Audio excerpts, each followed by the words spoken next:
வயிறு எரியுதுங்க, வயிறு எரியுது. எதுவுமே பண்ண முடியல நம்மளால. செத்து போனதுக்கு அப்புறம் அந்த GKS bros production 7 seas and 7 hills production தயாரிப்பில் மிர்ச்சி சிவா ராம் கூட்டணியில் பறந்து போ ஜூலை 4 முதல் திரையரங்குகளில். மணப்பெண்ணின் பிரத்யேகமான திருமணம் விவாஹா தி சென்னை சில்க்ஸ். ஆச்சி பாதாம் ட்ரிங்க். ஆச்சி பாதாம் ட்ரிங்க் ஒன்னு வாங்கினா ஒன்னு ஃப்ரீ. நக்கீரன் நேயர்களுக்கு வணக்கம். திருமணமான 78 நாளில் ரித்திகா என்ற இளம் பெண் திருப்பூரில் தற்கொலை செய்து கொண்டிருக்கிறார். அவர் தற்கொலை செய்வதற்கு முன்பு பேசிய ஆடியோக்கள் வெளியாகிச்சு. இது தமிழகம் முழுவதும் பரவி பெரிய அதிர்ச்சியையும் கவலையும் உண்டாக்குச்சு. இது தொடர்பான வழக்கு இப்போ நடந்துக்கிட்டு இருக்கு. இப்போ நாளைக்கு கூட கோர்ட்டில் அந்த கேஸ் வருதுன்னு சொல்கிறாங்க. இது தொடர்பாக நம்மிடம் கருத்துக்களை பகிர்ந்து கொள்ள இணைந்திருக்கிறார் நடிகை கஸ்தூரி அவர்கள். வணக்கம். வணக்கம். ரித்தன்யா, அந்த வழக்கை நீங்க பார்த்திருப்பீங்க, தற்கொலை செய்து கொண்ட விவகாரம். திருமணமாகி 78 நாட்கள் தான் ஆகுது, அதுக்குள்ள இப்படி ஒரு முடிவா? பெண் உரிமை அதிகமா பேசக்கூடிய காலத்துல இப்படி ஒரு முடிவு எடுக்கலாமா? அதுவும் படிச்ச பொண்ணு இந்த முடிவு எடுக்கலாமா அப்படிங்கிறது தான் எல்லாருடைய கேள்வியாகவும் இருக்கு. முதல் கட்டமா இது எப்படி பாக்குறீங்க? தன் உயிரை மாய்த்து கொண்ட ரிதன்யாவின் ஆத்மா சாந்தி அடையணும். அதுக்கு முதல்ல இது போன்ற நிகழ்வுகள் மறுபடி நடக்கக்கூடாது. சமுதாயத்துல ஒரு பெரிய மாற்றம், குறிப்பாக ரிதன்யா சேர்ந்த அவளுடைய அந்த சமுதாயத்தில் ஒரு பெரிய சீர்திருத்தமே வரணும். போன உயிரை நம்ம திருப்பி வாங்க முடியாது. ஆனா போன உயிருக்காக ஒரு பெண்ணாக, ஒரு பெண்ணை பெற்ற மகளை பெற்ற ஒரு தாயாக நான் துடிச்சு என்னோட வருத்தத்தை நான் இரங்கலை தெரிவிச்சுக்கிறேன். நம்மளால இப்ப போயிடுச்சேன்னு கதறதான் முடியுது. ஆனா போன உசுறு திரும்பி வருமா? அந்த பெண் தவறான முடிவை எடுத்துட்டாங்க. நிஜமா சொல்றேன். நாட்டுல ரிதன்யாவே கடைசியாக இருக்கட்டும், முதல் கிடையாது. இது ஒரு தொடர்கதை. இந்த மாதிரி இதோ இன்னைக்கு திருவள்ளூர்ல ஒரு செய்தியை நாம பாக்குறோம், வரதட்சணை கொடுமைன்னு. எங்கேயாவது பொருளாதாரத்தில் பின்தங்கியவர்கள் இல்லைன்னா படிப்பறிவு இல்லாதவர்களுக்கு நடக்கும் அப்படின்னு நினைக்கிறோம். ஆனா பாருங்க, இது போன்ற அசம்பாவிதங்கள் நல்ல படிச்ச ஒரு பொண்ணு தானே சுயமா ஒரு 30 பேரை மேனேஜ் பண்ணி இருக்கிறாங்க. அப்படி ஒரு நல்ல ஒரு திறமையான ஒரு பொண்ணு, தன்னம்பிக்கை உள்ள பொண்ணு, வசதியான கோடீஸ்வர வீட்டு பொண்ணு இப்படி ஒரு முடிவை எடுப்பாங்களா? இந்த மாதிரி நடக்குமா அப்படின்னு நாம அது உள்ள ஏன் அப்படிங்கிற கேள்வியை தாண்டி எனக்கு ஒரு வயிற்றுச்சல்னு சொல்லணும். வயிறு எரியுதுங்க, வயிறு எரியுது. எதுவுமே பண்ண முடியல நம்மளால. செத்து போனதுக்கு அப்புறம் அந்த பெண்ணுடைய அந்த குரல் பதிவுகளை கேட்கும் போது வயிறு எரியுது சார். அந்த பொண்ணு கொஞ்சம் கொஞ்சமா முதல்லயே அதுக்கு தெரிஞ்சு போச்சு பிரச்சனைன்னு. ஆனா அந்த பிரச்சனைக்கு கொஞ்சம் கொஞ்சமா அதை உடைச்சிருக்காங்க. கொஞ்சம் கொஞ்சமா அதுக்கு இருந்த நம்பிக்கை மொத்தத்தையும் உடைச்சிருக்காங்க. இதுல 2 பேரையும் நான் குறை சொல்றேங்க. 2 பேர் மேலயும் குற்றம் இருக்கு. யார் 2 பேர்? பெரியவர்கள் அப்படின்னு இந்த வழக்குல சம்பந்தப்பட்டவங்க, பையனை பெத்தவங்க, பெண்ணை பெத்தவங்க, 2 பேருக்கும் இதுல பொறுப்பு இருக்கு. கண்டிப்பா பொறுப்பு இருக்கு. இது இன்னும் சொல்ல போனா அந்த பொண்ணு அந்த குரல் பதிவுல சொல்லுது, அப்பா இந்த வாட்டி ஏன் தப்பு எதுவுமே இல்லப்பா அப்படின்னு சொல்லுது. அப்பா எனக்கு முடியலப்பா, இதுக்கு மேல எனக்கு வாழ நம்பிக்கை போச்சுப்பா, நான் லூஸ் ஆயிட்டேன்ப்பா அப்படின்னு எல்லாம் சொல்லுது. எந்த அளவுக்கு அதை டார்ச்சர் பண்ணிருக்காங்கன்னா, அந்த 78 நாள்ல ஒரு சந்தோஷமான ஒரு பெண்ணை நடைப்பிடமா மாத்தி அதுக்கு எந்த ஒரு நம்பிக்கையுமே இல்லைன்னு ஆகுறதுக்கு முதல்ல நாம அவன் புகுத எடுத்துக்கோமே. கவின்குமார் பார்க்கறதுக்கு நல்லா 6 அடி உயரத்துல ஆணழகனாதான் இருக்கான். ஆனா ரொம்ப அருவருப்பான ஒரு மனிதன். அவன் மனிதன் இல்ல, மிருகம். மனித உருவுல மிருகம். அது அந்த பொண்ணு சொல்லியும் சொல்லாம அது அழுகுறலோட சொல்றதுல புரியுது. அவன் நார்மல் கிடையாது, அப்நார்மல். அவன் என்ன டார்ச்சர் கொடுத்துருக்காங்கிறத நம்மளால கற்பனை கூட பண்ணி பார்க்க முடியல. ஏன்னா 27 வயசுல கல்யாணம் பண்ற ஒரு பொண்ணு உலக ஞானம் இல்லாமையோ இல்ல ஒரு விவரம் தெரியாத பொண்ணாவோ இருக்க முடியாது. அப்பாவே அப்படியே ஒண்ணுமே தெரியாத பொண்ணு அப்படின்னு சொல்ல முடியாது. அதுக்கும் அதோடைய சிநேகிதிகள்லாம் நம்ம லேடிஸ் ஸ்கூல்லயே படிச்சு பெண்கள் பள்ளியிலேயே படிச்சு, பெண்கள் கல்லூரியிலேயே படிச்சு, ஆண் வாசம், ஏன்னா ஒரே பொண்ணு, அதோடைய அப்பா அம்மாவுக்கு அந்த பொண்ணு ஒரே பொண்ணு, அப்படியே ஆண் வாசனையே படாம அந்த பெண் வந்து வளர்ந்திருக்கு. அது ஓகே. ஆனா அப்படி இருந்தா கூட அந்த பெண்ணுடைய சிநேகிதிகள்லாம் வந்து திருமணம் ஆயிருப்பாங்க, பேசிக்குவாங்க. சோ விவரம் தெரியாத பொண்ணு இல்ல. அப்ப இது வந்து கற்பனைக்கு எட்டாத ஒரு துன்புறுத்தல அந்த பெண் வந்து அனுபவிச்சிருக்கு. மென்டல் டார்ச்சர், பிசிக்கல் டார்ச்சர், அசிங்கம், எனக்கு அசிங்கம் அப்படின்னு சொல்லுது அந்த பெண். அதான் மன ரீதியாகவும் உடல் ரீதியாகவும் துன்புறுத்தப்பட்டாங்க அப்படின்னு அந்த அவங்களுடைய தாயார் சொல்றாங்க. என்னெல்லாமோ சொல்றாங்க. கேள்வி, இப்ப வந்து நிறைய தகவல்கள் வருது. அந்த தகவல்கள்ல வந்து அவங்களுடைய மாமியார்காரி வீடியோ எடுத்துக்கிட்டு இருப்பாங்களாம். இவங்க 2 பேரும் ஒரு சண்டை போடுறது, இவங்க கத்துறது, இந்த பெண் என்னெல்லாம் போராடி இருக்கு தெரியல, அத வீடியோ எடுத்துக்கிட்டு இருப்பாங்களாம். அதை ரசிச்சு வீடியோ எடுத்துட்டு இருப்பாங்களாம். எதுக்காக வீடியோ எடுத்தாங்க? லூசா அவங்க ஒரு ஒரு ஈவிரக்கம் இல்லாதவங்கிறது தெளிவா தெரியுது. ஏன்னா ஒரு மகாலட்சுமி மாதிரி இருக்கிற பொண்ணை பார்த்து காசு கொண்டு வா, 100 கோடி கொண்டு வா, இன்னொரு தன்னா என் பிசினஸ் வைக்கிறதுக்கு அவங்க இவ்வளவு கோடி கொடுத்திருக்கிறாங்க, இதெல்லாம் சொல்லியிருக்காங்க. இதெல்லாம் வந்து நீக்க வர அதுக்கான ஆதாரம் தான் அந்த பொண்ணு அவ்வளவு விவரமா சொல்லியிருக்கேன். 7 குரல் பதிவு இருக்கு. இந்த அம்மா வந்து எங்க ஆளா அவன் ஒவ்வொருத்தவங்க வீட்டுல 100 கோடி கொடுத்து பிசினஸ் செட்டப் பண்றாங்க. ஏன் உங்க பையன் என்ன, அவன் வந்து ஒரு மனுஷன் இல்லையா, ஆம்பளை இல்லையா, துப்பு கேட்ட லாய்க்கு இல்லாதவனா அவன்? ஆமா, நான் விசாரிச்சேங்க.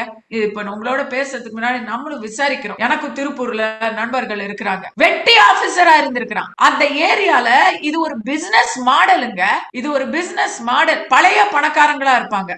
அவங்க வந்து எந்த வேலைக்கும், இப்ப இந்த ஈஸ்வரமூர்த்தி எடுத்துக்கிட்டீங்கன்னா அவர் எந்த வேலைக்கும் போய் ஒரு பிசினஸ் பண்ணி அவர் அந்த மாதிரி ஜெயிச்ச மாதிரி தெரியல.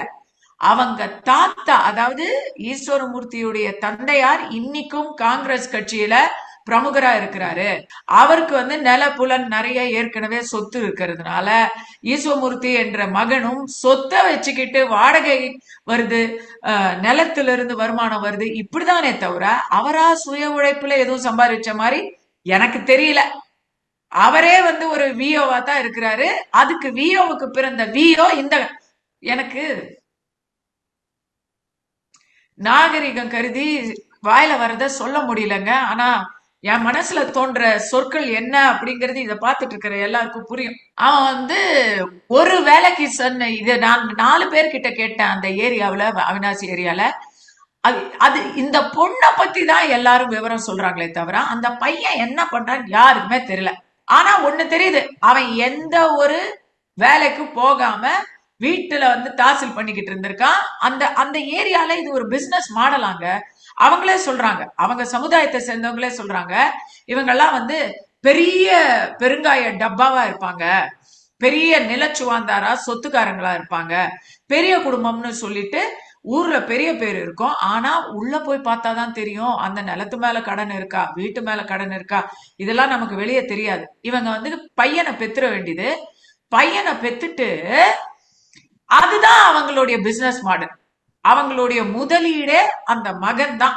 ஒரு ஆம்பளைய வச்சு பெத்துட்டா அவனை வந்து நாளைக்கு கல்யாண மார்க்கெட்ல வித்து கோடி கோடியா சம்பாதிக்கலாம் அப்படிங்கறத பலர் இதுக்கு முன்னாடி ஃபாலோ பண்ணி இருக்கிறாங்களா. இந்த மாதிரி நிறைய நடந்திருக்குதான். பெண்ணை பெத்தவன் வந்து அது பெண்ணை பெத்தவங்களை பத்தி என்ன சொல்றாங்க தெரியுமா? அந்த சமுதாயத்துல வந்து எல்லாருமே ஒரு வசதியான சமுதாயம் இல்லையா, பெரிய பெரிய சமூகம். எல்லாருமே ஒருத்தர், என் மச்சான் வந்து ஊரை கூட்டி படாடோபமா திருமணத்தை பண்ணா, அவனை விட நாம அதிகமா பண்ணணும். என் மாமா வந்து வீடு கட்டினா பெருமையா சொல்லணும். அந்த கல்யாணத்தை வந்து நான் இந்த அளவுக்கு இவ்வளவு செலவு பண்ணிருக்கேங்கிறது பெருமையா சொல்லிக்கணும். இவரே சொல்றாரு 2.5 கோடி கல்யாண செலவுன்னு. ரிதன்யாவோட அப்பா சொல்றாரு 70 லட்சம் ரூபாய்க்கு கார் வாங்கி கொடுத்தாங்கிறாரு. இவரு ரிதன்யாவோட அப்பாவே சொல்றாருங்க, நான் வந்து 500 பவுண்ட் கிட்ட நான் வந்து போட்டிருக்கேன், வோல்வோ கார் வாங்கி கொடுத்திருக்கேன், அதுவே வந்து 74 லட்சமா வாங்கி கொடுத்திருக்கிறேன். அதெல்லாம் பெருமையா ஊர் மெச்ச கல்யாணம் பண்ணிருக்க. அது வந்து ஒரு பெரிய பெருமை. அதாவது கடனையாவது வாங்கி உடனேயாவது வாங்கி ஒரு பெண், அவன் என் பங்காளி பொண்ணு வந்து இவனை கட்டினாளா, அதுக்கு இவ்வளவு வரதட்சணை கொடுத்தாங்களா, நான் வந்து இவ்வளவு கொடுக்குறேன், இதுவாங்க சாதனை? பண ரீதியாக மட்டுமே இந்த திருமணம் நிச்சயிக்கப்படுது. இரண்டு உள்ளங்கள் சரியா இருக்குதா, ஒத்து வருதாங்கிறத பார்க்கல அப்படிங்கிற மாதிரி சொல்ல வரீங்களா? எப்படி? இல்ல, அது இல்லவே இல்லை. ஏன்னா அதுவும் தெளிவா தெரியுது. அதாவது இல்ல, விசாரிச்சிருக்காங்க, பையன் வந்து ஒழுக்கமான பையன், நல்ல பையன் அப்படின்னு சமூகத்துல நல்ல பேர் தான் வாங்கியிருக்காங்க. இப்படி கொலகார குடும்பம்னு யாருக்குமே தெரியல. அவங்க வந்து அதான் அவங்க பையனோட தாத்தா தான் வந்து பெரிய அரசியல் புள்ளியா இருக்கிறாரு, காங்கிரஸ் பிரமுகரா இருக்கிறாரு, நல்ல பேர் தான் வாங்கியிருக்காங்க இவங்க. இப்படி ஒரு ஒரு ஒரு குரூரமான ஒரு பர்வர்ட்டா இருப்பாங்க. இந்த பையன் படுக்க அறையில எப்படி இருப்பான்னு எவனுக்குங்க தெரியும்? அது அப்பா அம்மாக்கே தெரியாதுங்க. தெரிஞ்சுதா இல்லையா? ஆனா சொல்லிருக்கோம், அந்த பொண்ணு கண்டிப்பா அடுத்த ஒரு வாரத்துக்குள்ள ஓடி வந்திருக்கு, சொல்லாம இருந்திருக்காது. பெண்ணோட தாயார் சொல்றாங்களே, மாமனார் வந்து உன்கிட்ட என் பையன் எதிர்பார்க்கறது வேற மாதிரி எதிர்பார்க்கறான் அப்படின்னு மாமனார் சொன்னதா பெண்ணோட தாயார் சொல்றாங்க. ஐயோ, அதை விட அசிங்கம் இருக்க முடியுமா? உலகத்துல பையனுக்கு புத்தி சொல்லுவாங்க, அதை விட்டுட்டு எனக்கு சொல்லவே கூசுது. ஒரு வீட்டுல பையனை பெற்ற தந்தை உடைய நடத்தைய பாருங்க. அந்த பொண்ணு இத வெளியே சொல்ல முடியுமா? ஒரு அப்பா கிட்ட வந்து உசுறு கூசுரா. ஒரே பொண்ணு வீட்டுல செல்லமா ராஜகுமாரி மாதிரி வளர்த்திருப்பாங்க. அந்த பொண்ணு எப்படி வந்து அப்பா கிட்ட சொல்லும்? ஆனா சொல்லிருக்கு. சொன்னதுக்கு இந்த இடத்துலதான் நான் சொல்றேன், அத வந்து அந்த தவறு வந்து திரு அண்ணாதுரை மேலேயும் இருக்கு, பெரிய தவறு. தன்னோட பொண்ணை வந்து செல்லம் கொடுத்து வளர்த்தா பத்தாது, தன் பொண்ணுக்கு ஒரு பிரச்சனை வரும்போது ஐயோ இதெல்லாம் வெளியே தெரிஞ்சா நம்ம மானம் என்ன ஆகுறதுன்னு அவர் யோசிச்சாரு பாருங்க. கோயிலுக்கு கூட்டிட்டு போயிருக்காரு, பஞ்சாங்கம் பார்த்திருக்காங்க. பஞ்சாங்கம் எதுக்குங்க பார்ப்பாங்க? ஜாதகத்துல ஏதோ ஒரு குறைபாடு வந்து, அதாவது இந்த ஆணுக்கும் பெண்ணுக்கும் ஒத்து வருமானு ஜாதகத்துல பார்ப்பாங்க. அந்த காலத்துல வந்து பெண்ணும் மானும், ஆர்த்தடாக்ஸ் குடும்பத்துல பெண்ணும் ஆணும் கலந்து பேசுறதுலாம் அந்த காலத்துல இல்லை. இப்ப காலம் மாறி போச்சு. இவங்க என்ன பண்ணாங்கன்னு புரியல. விசாரிச்சாங்களாம், ஒழுக்கமான பையன், நல்ல குடும்பம்னு நினைச்சாங்களாம். பொண்ணும் மாப்பிளையும் பழகி பார்த்திருக்க மாட்டாங்களா? ஒரு 6 மாசம் பழக மாட்டாங்களா? இன்னைக்கு வந்து சாதாரண குடும்பங்கள்ல அதெல்லாம் வந்து நடக்குது. படிச்சவங்க தானே, அந்த ஒரே ஊர்க்காரங்க தானே, அவங்க வந்து அந்த ஒரு விஷயத்த செஞ்சிருக்க மாட்டாங்களா? எனக்கு அடிச்சுக்குது. பட் ரொம்ப பழைய பஞ்சாங்கமா இருந்திருக்கிறாங்க, அப்படிதான் பொண்ணை வளர்த்திருக்கிறாங்க. அந்த பொண்ணுடைய வார்த்தைகள்ல இருந்து நான் இதை நான் கண்டுபிடிக்கிறேன். இவர் என்ன பண்ணிருக்காரு? பொண்ணு வந்து ஓடி வருது, தனக்கு வந்து பிரச்சனைன்னு வரும்போது பஞ்சாங்கம் பார்த்திருக்காங்க கோயில்ல போய். எதுக்கு? உடல் ரீதியா ஏதாவது பொருத்தம் இருக்கா, மன ரீதியா என்ன பிரச்சனை, இவ என்ன தப்பு பண்ணா, திருப்பி கொண்டு போய் அதே வீட்டுல கொண்டு போய் ஒப்படைச்சிருக்காங்க. என்னங்க பைத்தியக்காரத்தனமா இருக்கு. ஒரு வார்த்தை சொல்றாரு, என் பொண்ணு ஒருத்தனுக்கு ஒருத்தின்னு இருந்துட்டா அது பெருமையா இருக்கு அப்படின்னு சொல்றாரு. கொலை பாதகம்ங்க அது. அவர் சொன்ன வார்த்தை பெருமையா இருக்கா? எனக்கு புரியல. அவருக்கு புரிதலே இல்ல. அவர் சொல்றாரு, நான் என் பொண்ணுக்காக நான் வந்து எல்லாத்தையும் இல்ல. அவர் அந்த பொண்ணை வற்புறுத்தினதுல அவருக்கும் பொறுப்பு இருக்கு. ஒருத்தனுக்கு ஒருத்திங்கிறதெல்லாம் மனித தம்பதியர்களுக்கு தாங்க. தமிழர் கலாச்சாரத்துக்கு, இவன் தமிழர் கலாச்சாரப்படிதான் இவன் இருந்திருக்கானா? இவனுடைய வக்ரங்கள்லாம் தமிழர் கலாச்சாரத்துல சொல்லி கொடுத்ததா? அதை எப்படி ஒருத்தனுக்கு ஒருத்தினா சார்? ஒருத்தனுக்கு ஒருத்தினா அந்த ஒருத்தன் இருக்கணும்.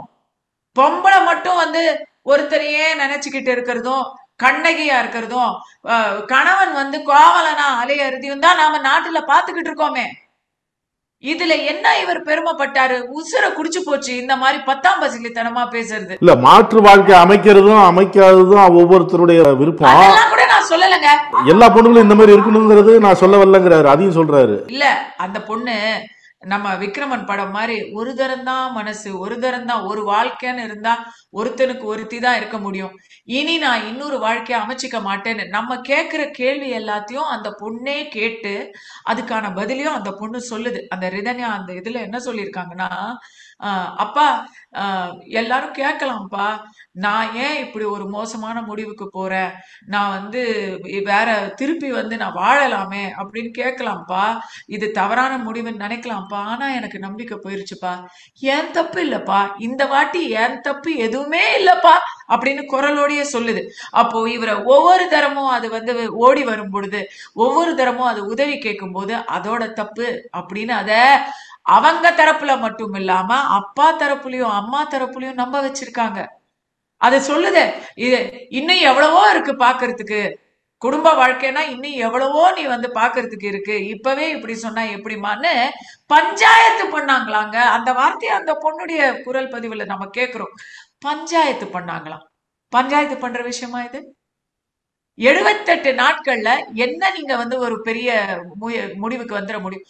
சரி, முதல் தரம் யோசிச்சீங்க பொண்ணோட தப்புன்னு, எப்படின்னு புரியல. ஒரே பொண்ணு, உங்க வீட்டிலேயே வளர்ந்த பொண்ணை பத்தி உங்களுக்கு தெரியாதா? அந்த பொண்ணு எப்படி நடந்துக்கும்னு உங்களுக்கு தெரியாதா? இதோ நெருப்பு மாதிரி இருந்து நெருப்பு மாதிரி வளர்ந்து கடைசியில இப்படி தென்னை மரத்து பூச்சி கொல்லிய சாப்பிட்டு எந்த ஒரு இடத்துக்கு அதை வந்து தள்ளி இருக்கீங்க. நான் நிஜமா சொல்றேன் சார், அந்த பையனுடைய வக்ரம், அந்த மாமனாருடைய வக்ரம், அந்த குடும்பத்துடைய வக்ரம் வந்து குறிப்பா அந்த கவினுங்கிற கவினு பேரை பாரு, கவினு கயவன்னு பேர் வச்சிருக்கணும். அந்த அவனோட வக்ரம் வந்து ஒரு பாலியல் வன்முறை, மன ரீதியான கொடுமை, கொடுங்கோல் குற்றம், நிர்பயாவுக்கு நிகரான கொடுங்கோல் குற்றம், ரிதன்யாவோட தற்கொலைக்கு தூண்டிய குற்றம், அது கொடுங்கோல் குற்றம். உண்மையா சொல்றதுன்னா அந்த பொண்ணு அவனை வந்து பெட்ரூம்ல வச்சு அறுத்து தலையோட போலீஸ் ஸ்டேஷனுக்கு போயிருந்தா கூட தற்காப்புக்காக போயிருக்காங்கன்னு சொல்லி குறைந்தபட்ச நம்ம தண்டனை தான் கிடைச்சிருக்கும். என்ன வந்து இப்படி ரேபிஸ்டுங்க அவன், அது ரேபிஸ்ட் மட்டும் இல்ல, அவன் வந்து ஒரு செக்ஷுவல் அட்டாக்கர், அசால்ட்டர், பர்வர்ட், அப்படிதான் நமக்கு தெரியுது. இதுக்கான ஆதாரத்தை அவங்க இதுக்கான பதில அவங்கதான் சொல்லணும். நமக்கு இப்போ அந்த பொண்ணுடைய வார்த்தையில இருந்து அதை தான் நம்ம வந்து முடிவு பண்ண வேண்டி இருக்கு. அவன் அப்படி ஒரு நிர்பயா அளவுக்கு மோசமான, நிர்பயாவுடைய பாலியல் வன்முறையாளர்கள் அளவுக்கு இவன் ஒரு வக்கரம் பிடிச்சவன்னா, இன்னொரு பக்கம் அவரை அந்த ரிதன்யாவை பெத்தவங்க செய்தது, குறிப்பாக தந்தை செய்தது ஆணவ கொலைக்கு நிகரான ஒரு குற்றம். ஏன்னா குடும்பமானம் போயிடுதுன்னு சொல்லி வேற டிஸ்ட்ரிக்ட்ல எல்லாம் ஆணவ கொலை நடக்குது இல்ல, அத போல இவர் குடும்பமானம் போயிடுதுன்னு பொண்ணு மேலுலகத்துக்கு அமைச்சு அவருக்கு பொறுப்பு இருக்கு, அவருக்கு அதுல பொறுப்பு இருக்கு. இப்ப ஒருவனுக்கு ஒருத்தின்னு பேசிக்கிட்டு இருக்காரு, அப்பவே அவரோட மனநிலை உங்களுக்கு தெரியலையா? நான் அதை பத்தியும் பேச விரும்புறேன். 2 விஷயம் நான் வந்து பெண்களுக்காக பேச விரும்புறேங்க. யாருமே இந்த பெண்ணை பெத்தவங்க எல்லாருக்கும் நான் இதை சொல்லிக்கிறேன், நானும் ஒரு பெண்ணை பெத்தவ, அவளும் இன்னைக்கு டீனேஜ்ல இருக்கிறா. யாருமே இது வந்து 2025 கற்காலத்துல இல்ல, பால்ய விவாகம் பண்ணி கொடுத்துக்கிட்டு இல்ல. உங்க குடும்ப கௌரவம் எங்கேயோ போகுதுங்க, டேஷா போகுது. கௌரவத்தை பத்தி யோசிக்காதீங்க, 2 மனிதர்களை யோசிங்க. ஜாதி இப்ப போனா போகுதுங்க, ஜாதி, மதம், உங்களுடைய பொருளாதாரம், உங்களுடைய வசதி, உங்க அந்தஸ்து போனா போகுது. எத்தனை சினிமா வந்தாலும் திருந்த போறோமா நாம? அந்தஸ்து பார்த்து கௌரவம் பார்த்து என்ன கௌரவம்? உசுரை விட கௌரவம் பெருசா? ஆணவ கொலைக்கும் இதுக்கும் என்ன வித்தியாசம்? கற்புங்கிறது வந்து மனசுல இருக்கணும், தலையில இருக்கணும். உடல் மட்டும் கற்பு கிடையாது. அண்ட் கற்புங்கிறது இருபாலருக்கும் சமமாக வைக்கணுங்க. ஒரு மிருகத்துக்கிட்ட போய், நாயோட போய் நம்ம கற்புன்னு பேச முடியுமா? நல்லவங்க கிட்டதான் கற்புன்னு பேச முடியும். அத முதல்ல நம்மள சுயமரியாதைன்னு ஒண்ணு இருக்கு, சுயமரியாதை, ஒழுக்கம், உண்மையா இருக்கு. கற்புனா என்ன? நேர்மையா இருக்கிறது, உண்மையா இருக்கிறது. ஒருத்தனை வந்து நாம ஒருத்தரோட வாழும் பொழுது அந்த ஒருத்தருக்கு உண்மையா இருக்கிறது, ஒருத்தியோட வாழும் பொழுது அவங்க மேல அன்பு செலுத்தி உண்மையா இருக்கிறது, அப்படிங்கிறது நம்மளுடைய தமிழ் கலாச்சாரம். ஆனா இன்னைக்கு என்ன பார்த்துட்டு இருக்கோம் சார்? இன்னைக்கு நம்ம பார்த்துட்டு இருக்கிறத நம்ம யதார்த்தத்தை பேசுவோம். ஆண்கள்லாம் வந்து கற்போட தான் இருக்காங்களா? எத்தனை பேரு மனைவி, துணைவி, இணைவி, வீட்டுல கிளி மாதிரி பொண்டாட்டிய வச்சுட்டு குரங்க மாதிரி கூத்தி அவளை வச்சுக்கிட்டு கொஞ்சம் கையில காசு இருந்தா கூட அதுக்கு வந்து வியாக்கியானம் பேசுவாங்க. என்னையா நீ இப்படி 2 பேரை வச்சிருக்கேன்னு கேட்டதுக்கு ஒரு பெரிய எழுத்தாளர் 2 பேரை வந்து அவங்க 2 பேரும் சந்தோஷமா என் கூட இருக்காங்க, அவங்களுக்கு பிரச்சனை இல்லை அப்படின்னு அவர் மத்தவங்க வாய அடைச்சாரு. அவர் இன்னும் சொல்ல போனா கடவுள்களுக்கே 2 பொண்டாட்டி தானே நம்ம கடவுள்களுக்கே அப்படின்னு இவங்க வந்து கடவுளை வந்து இவங்களுக்கு வந்து கம்பாரிசன் பண்ணிக்குவாங்க. அப்படிப்பட்ட தரம் கெட்ட ஆண்கள் இருக்கக்கூடிய சமூகம் இது. இதுல பெண்கள் மட்டும் கற்பு முக்கியம்தான், ஒழுக்கம் முக்கியம்தான், அத வந்து மாற்று கருத்து இல்ல. ஆனா அது உங்களுடைய பலவீனமா போயிடக்கூடாது. இந்த விஷயத்துல இப்ப அவங்க ஜாமீன் கேக்குறாங்க, அந்த அம்மா இன்னும் அரெஸ்ட் பண்ணல. கொலை குற்றம் இது, தற்கொலைக்கு தூண்டுவது கொலைக்கு சமானமான குற்றம். வரதட்சணை கொடுமைங்கிறது நான் பெயிலபிள், நியாயமா இதுக்கு வந்து இது வந்து ரொம்ப வக்கிரமான ஒரு பாலியல் குற்றமாகவும் இதை பார்க்க வேண்டியிருக்கு. விதவிதமான குற்றங்கள் இதுல செஞ்சிருக்கிறதுனால அவங்களுக்கு வெளியவே வரக்கூடாது. அது ஒரு பக்கம். இப்ப எந்த பிரச்சனைக்கும் தற்கொலை வந்து ஒரு தீர்வு இல்லை அப்படிங்கிற பட்சத்தில் இது தற்கொலை இல்ல, இது கொலை, இது ஒரு ஆணவ கொலை. அவங்களோட அப்பாவும் அம்மாவும் இந்த பொண்ணுக்கு நீ வாமா பாத்துக்கலாம், என்னவா இருந்தாலும் நம்ம சப்போர்ட் பண்ணலாம் அப்படின்னு சொல்லிருந்தா இது நடந்திருக்காது. அக்னி பரீட்சைன்னு ஜெயகாந்தன் ஒரு கதை எழுதியிருப்பாரு. அதுல பாலியல் வன்முறைக்கு ஆளாகிய அந்த பெண்ணுக்கு தலைய முழுக வச்சு அந்த அம்மா வந்து இது தெரியாம நடந்த தவறு, மறுபடி நீ வந்து புனிதமா உன்னை ஆக்கிட்ட, உனக்கு என்ன தவறு இருக்கு அப்படின்னு சப்போர்ட் கொடுப்பாங்க. சப்போர்ட் கொடுக்கணுங்க, சப்போர்ட் கொடுக்கணும். இத ஒரு நடிகைக்கு வந்து எங்க இண்டஸ்ட்ரியில ஒரு நடிகை, அவங்களுக்கு நான் மிகப்பெரிய மரியாதை வச்சிருக்கேன். அவங்க வந்து ஒரு கூட்டு பலாத்காரத்துக்கு உள்ளாயிட்டாங்க. அவங்க என்ன, அவங்க ஊருக்கே தெரிஞ்ச முகம். அவங்களுக்கு வந்து ஒரு அருமையான ஒரு கணவர் இன்னைக்கு அமைஞ்சிருக்காரு. உடல்லையாங்க இருக்கு கற்பு, உள்ளத்துல இருக்குங்க. இப்பெல்லாம் சினிமால கூட வந்து ரேப் ஆயிட்டா உடனே அவங்க வந்து ரேபிஸ்டே போய் கல்யாணம் பண்ணிக்கணும் அப்படி பண்ற 10ஆம் பசலித்தனமான படம் எல்லாம் இப்ப யாரும் எடுக்கிறது இல்லையே. வாழ்ந்து காட்டணும் அப்படின்னு தானே எடுக்கிறாங்க. ஒண்ணுமில்ல, இந்த பொண்ணு இந்த டார்ச்சரை ஒரு ட்விட்டர்ல ஒரு ஃபேஸ்புக்ல ஒரு பதிவு போட்டிருந்தா இன்னைக்கு அந்த பொண்ணுக்கு வந்து அப்படிப்பட்ட ஒரு நியாயம் கிடைச்சிருக்கும். அவ கள்ளக்காதலனை சேர்த்துக்கிட்டு புருஷனைய போட்டு தள்ளுறாளுவ. நாட்டுல அதெல்லாம் நடந்துகிட்டு இருக்கு. எங்க ஊர்ல தெலுங்கானால நேத்து ஒருத்தி என் முதல் இரவுல என் பக்கத்துல வந்தீனா என்ன தொட்டினா நான் உன்னை வெட்டிடுவேன் அப்படின்னு சொல்லி அவன் உசுருக்கு பயந்து போலீஸ போய் சரணடிச்சிருக்கான் கல்யாணத்தை பண்ணவன். என்னங்க நாடு அந்த ரேஞ்சில போய்கிட்டு இருக்கு. தமிழ்நாட்டுலதான் வந்து நாம இன்னும் வந்து இந்த மாதிரி ஒரு நல்லது கெட்டது பார்த்து ஒழுக்கமா இருந்துகிட்டு இருக்கோம். ஆனா ஒழுக்கம்ங்கிறது பலவீனமா இருக்கக்கூடாது. இந்த நாய்க்கு எதுக்கு ஒழுக்கம்? இந்த நாயை உதைச்சிருக்க வேண்டாமா? தற்கொலை பண்ணிக்காதீங்க. உங்களுக்கு யாருக்காச்சும் தற்கொலை எண்ணம் வந்துச்சுன்னா என்கிட்ட கேளுங்க. அது தற்கொலையே பண்ணிக்கலாம், செத்து போகலாம். அதுக்கு முன்னாடி அவங்கள உதைச்சிட்டு செத்து போகலாம். அது என்ன நாம மட்டும் அவங்களுக்கு ஏன் தற்கொலை? இன்னைக்கு இந்த விஷயம் வெளியே வந்துச்சு, வரலன்னா அந்த ஆளு என்ன பண்ணிருப்பாங்க? அந்த குடும்பத்துல 100 கோடி வரதட்சணையோட இன்னொரு கல்யாணம் பண்ணிருக்க மாட்டாங்க. கருத்துக்களை பகிர்ந்து கொண்டதற்கு நன்றி. நக்கீரன் டிவிக்கு சப்ஸ்கிரைப் செய்யுங்கள். உங்கள் ஆதரவே எங்கள் பலம். ஆசிரியர்களுக்கு நண்பனாகவும் மாணவர்களுக்கு ஆசானாகவும் திகழும் தேர்வு வழிகாட்டி. ஒவ்வொரு பாடத்திற்கும் அனுபவமிக்க ஆசிரியர்களின் துல்லியமான தெளிவான விடைகள். CNC இருக்கு, தேர்வு பயம் எதற்கு? இது தீரன் பப்ளிஷிங் ஹவுஸ் விற்பனை வெளியீடு.